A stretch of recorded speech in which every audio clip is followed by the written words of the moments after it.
আসসালামু আলাইকুম, সবাই কেমন আছো? আশা করছি সবাই খুব ভালো আছো।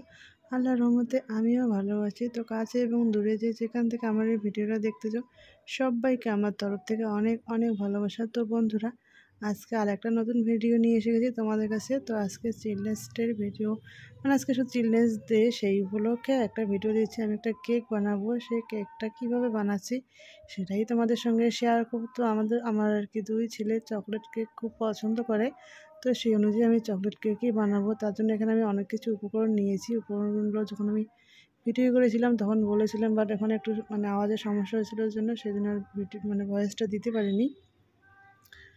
তো এখানে এখানে আছে চিনি, দুধ বা গুঁড়ো দুধ, লিকুইড দুধ, তারপরে ময়দা, সব কিছু আছে এখানে। তো সেগুলো দিয়ে আর কি আমি কেকটা তৈরি করব। তো এখানে ফার্স্টে আমি দুটো ডিম আর চকলেট আর চিনি ব্লেন্ড করে নিলাম।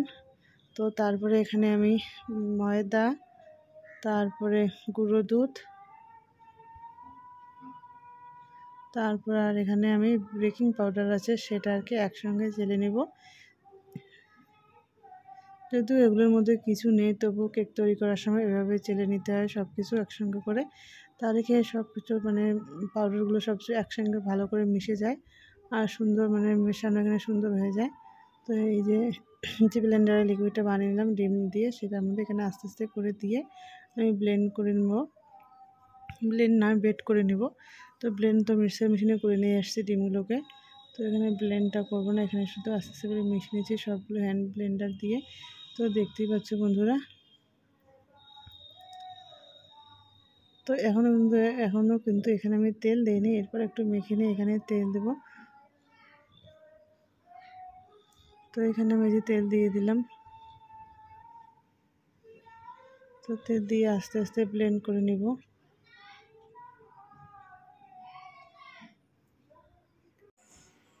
তো এই যে আস্তে আস্তে করে সব কিছু ব্লেন্ড করে নিয়ে এরপর এখানে আমি তেল দিয়ে দিলাম, দেখতেই পারলে। তো এরপর আমি এখানে দুধ দিয়ে দিচ্ছি, আর অল্প করে ফার্স্টে আমি দিলাম, অল্প করে দুধ দিয়ে আমি ব্লেন্ড করে নেব। তারপরে আস্তে আস্তে করে বেশি করে আস্তে আস্তে করে লাগলে আরও দেবো, না লাগলে নেই। তো এইভাবে সুন্দর করে আমি সব কিছু যে ব্লেন্ড করে নিলাম, দেখতেই পাচ্ছ বন্ধুরা। তো ব্লেন্ডটা কিন্তু আমার একটু পাতলা হয়েছে। তো যাই হোক, তো কেক তৈরিতে কোনো সমস্যা হবে না। তো এবার সুন্দর করে আমি আধা ঘন্টার মতো ব্লেন্ড করে নিয়েছি। আর এখানে আমি তারপর দিয়ে দিলাম ভ্যানিলা এসেন্স। তো ভ্যানিলা এসেন্স দিলে কী হয়, ডিমের গন্ধ যে থাকে কেকে সেটা থাকে না। তোমরা ভ্যানিলা এসেন্সটা নাও দিতে পারো, কোনো সমস্যা নেই। তো এইভাবে করে আস্তে আস্তে করে আমি সব কিছু একসঙ্গে মিশিয়ে নিলাম, দেখতেই পারলে বন্ধুরা। বেট করে নিয়েছি, বেটারটা কিন্তু কেক তোমরা দেখতেই পাবে কত সুন্দর কেকটা হয়েছে, তাহলেই বুঝতে পারবে। তো এরপর আমি যে কেক তৈরি করার যে বাটিটা আছে সেই বাটিটা নিয়ে নিয়েছি। তো এই বাটিটার মধ্যে কিন্তু আমি কাগজ যে থাকে সেই কাগজটা একটু তেল দিয়ে সুন্দর করে লাগিয়ে নিয়েছি। তো লাগিয়ে নিয়ে এরপর এখানে আমি যে বিটটা তৈরি করেছি, বেটারটা, সেটা আমি আস্তে আস্তে করে এখানে ঢেলে দিলাম।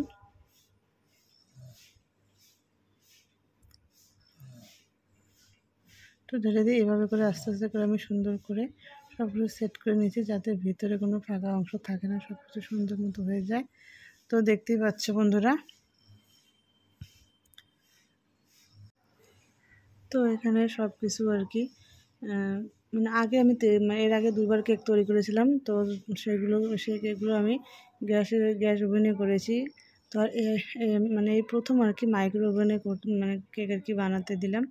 তো খুবই একটু ভয় ভয় লাগছে, যেহেতু মাইক্রো ওভেনে এই প্রথম। তো বন্ধুরা, বাটিটার মধ্যে না এই যে সাইড দিয়ে তো খোলা যায়, খোলাটা আমি তো লক্ষ্য করিনি। তো এখানে একটু ফাঁকা ছিল, সেই দিক দিয়ে কেকটা একটু পড়ে গিয়েছিল। তো মোটামুটি আধা ঘন্টার মতো আমি রেখে তারপর একটু চেক করে নিচ্ছি যে কীরকমটা হয়েছে। তো বন্ধুরা, এখনও কিন্তু কেকের কিচ্ছু হয়নি, এই যে দেখতে পাচ্ছ বন্ধুরা। তো এভাবে আমি চেক করে নিলাম, তারপরে কিন্তু আবার আমি 15 মিনিটের জন্য দিয়ে দিলাম।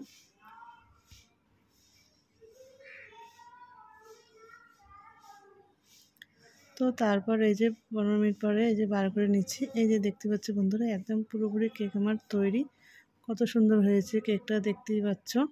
তো উপর থেকে তো তারপরে কিছুক্ষণ আমি রেখেছি ঠান্ডা করার জন্য। তো ঠান্ডা করার পরে আস্তে আস্তে করে আমি কেকটা বাটি থেকে আর কি তুলে নিচ্ছি। তো সাইডগুলো ফার্স্টে আমি কেটে নিচ্ছি এইভাবে সুন্দর করে।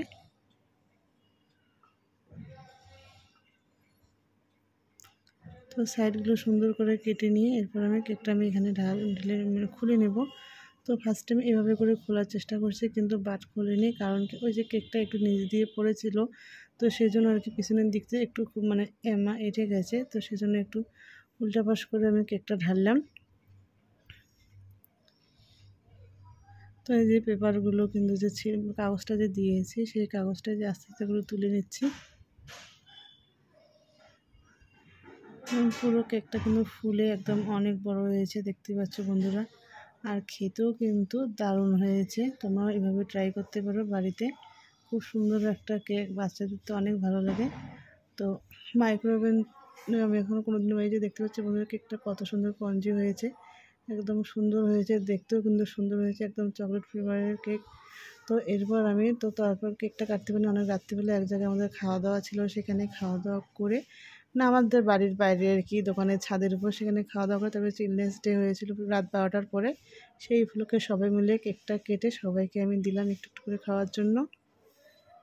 তো সবাইকে দিয়ে তারপরে যে কেকটা, তো বন্ধুরা কেকটা কিন্তু অনেক সফট আর অনেক নরম, এই যে দেখতে পাচ্ছ বন্ধু কত সুন্দর হয়েছে।